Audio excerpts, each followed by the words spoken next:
Hello everyone, this is 60 Years of the Lego Brick. It's one set that includes all the pieces and instructions to build each of these models. It's a promotional set that's being offered free with fairly large purchases at Lego stores, including the online shops.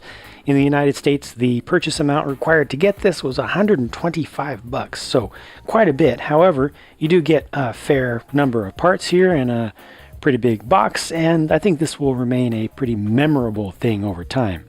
This first model obviously represents the classic yellow castle, the original minifig scaled castle that actually came with figures when they were first invented.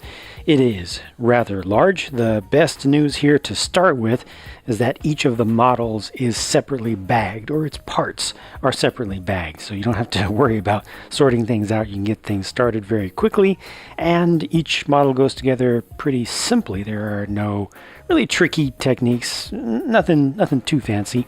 This is pretty nice because it has stuff that'll actually move. Like, you can get in there and start to imagine just, really nano-scaled figures playing around on this or fighting around on it. The overall shaping is pretty good. My favorite thing here by far is the inclusion of hinges, a nod to the original design. I mean, the whole thing is based on the original design, but just pull off these top plates here. These are a little bit short and maybe low in detail here, but I can kind of see the overall shaping, but this is great. You pull those off, and then this is just like on the full-size set. Lets you open up either side. I like the fact that you've got some hollowed out space, although that was mostly done for the shaping on the front, on the outside, but it just gives it a little bit of depth. You can open up the other side as well.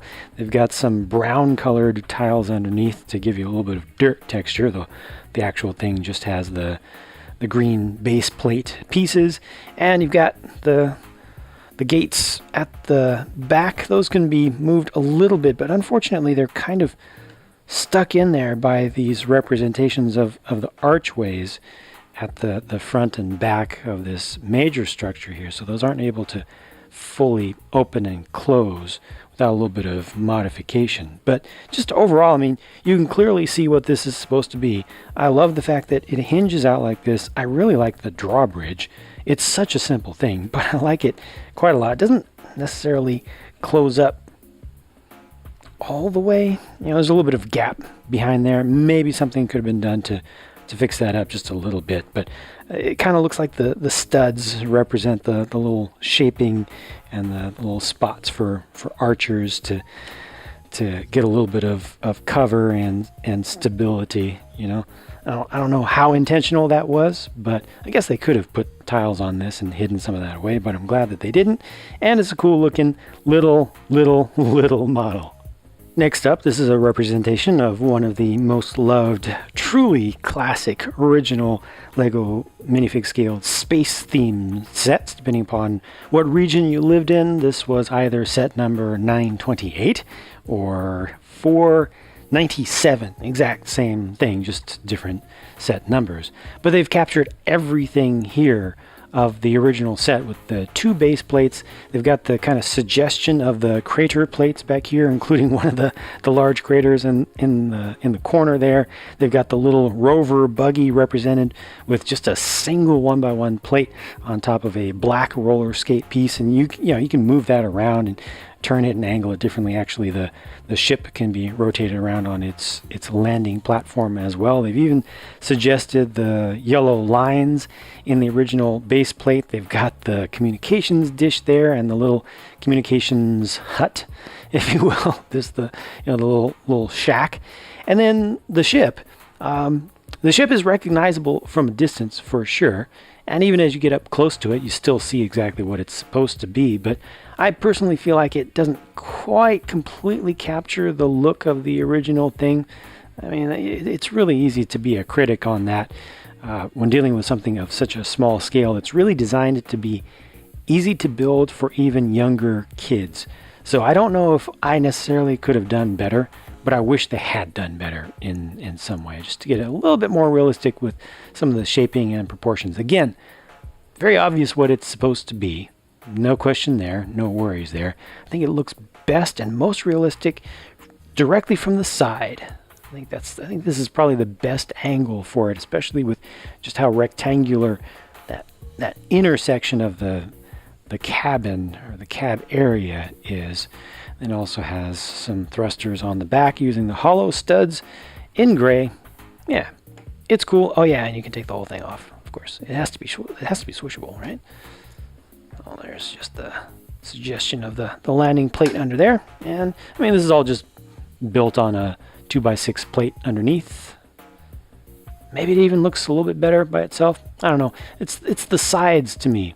The front is a little bit low to me, a little bit flat, but the sides aren't quite there. I feel like I'm being too critical, but it's just how I feel.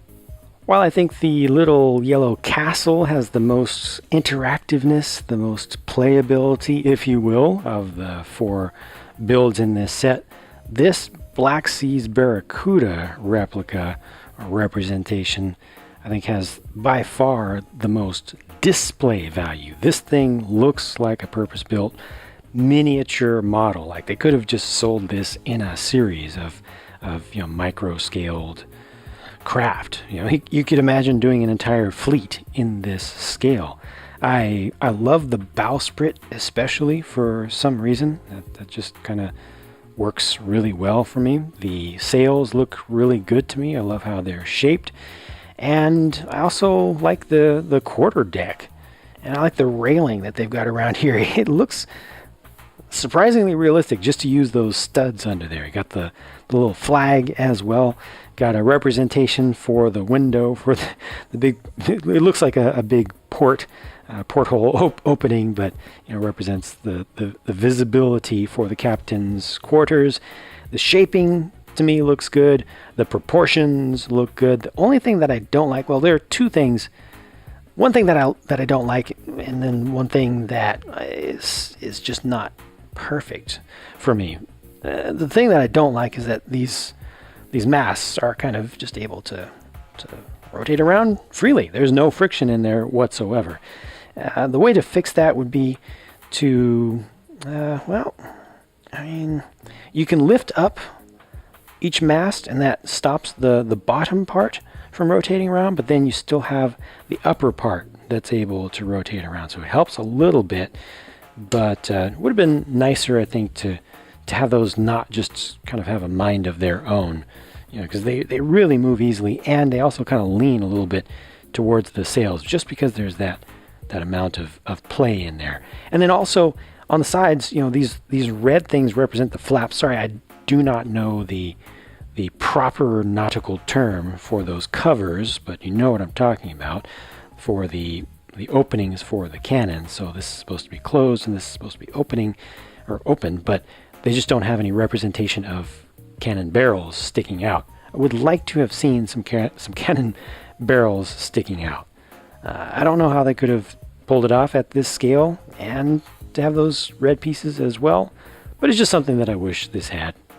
It's kind of an important thing for a gunship like this. But yeah, overall, it just looks so good that it's very easy to completely ignore any flaws with it, in my opinion. Last up, this is obviously a representation of the airport shuttle set. And this looks great to me. This really makes me want to do, what would this be considered, like nanoscale model railroading, just because you can fit so much stuff in such a small space. And the train part itself looks great. I mean, the proportions of the motor segment are not ideal. You'd prefer that would be just a one stud wide thing, but it's important that they got the grill texture in there. I think that's a good decision there. They've got the iconic yellow curved panels represented to give you that little bit of awning up above. Got the railing, they got the stairway over here, and the little awning above the small structure down at the base, the pylons. It's just all there, which is great. The only thing that I think maybe could have made this better would have been the ability to actually move the train. It's attached because this is all on plates below, but I'm fine with this as a a little display item, you know, something to represent this. And like I said, it just inspires me. I want to do really small scale stuff. This just shows how cool it can potentially be. But really great job by the designer here. This definitely does it right. Set also comes with a presentation stand for one of these printed tiles celebrating the 60-year anniversary of one of the milestones of the filing of the patent for a brick with tubes on the underside.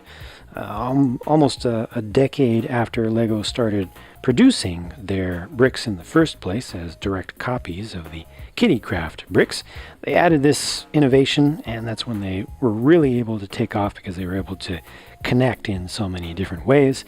So it's a very, very important milestone for the LEGO company and for plastic brick construction toys on the whole. And you can also get this same piece in some of the other 60-year anniversary sets, some of the ones you can actually purchase, little ones, little creator style sets for this year, but this just has a little stand for it as well. The packaging, of course, has throwback elements with the simplified backgrounds for the official photos of the miniature models, and also, you know, the white here and bringing in one of the old logos as well. And then on the back, they show you pictures of the models that are represented here. And this really helps especially folks who maybe aren't old enough to remember any of these iconic sets or to really have that nostalgic draw towards them, to see exactly what is represented here and to be able to appreciate just how good the little models look. Well, that's it for my look at this set. Hope you enjoyed this, and hope that you'll stick around to check out more of my videos, because more reviews are on the way, as well as custom stuff and more work on my big LEGO city. So thank you for watching, and I'll talk to you again soon.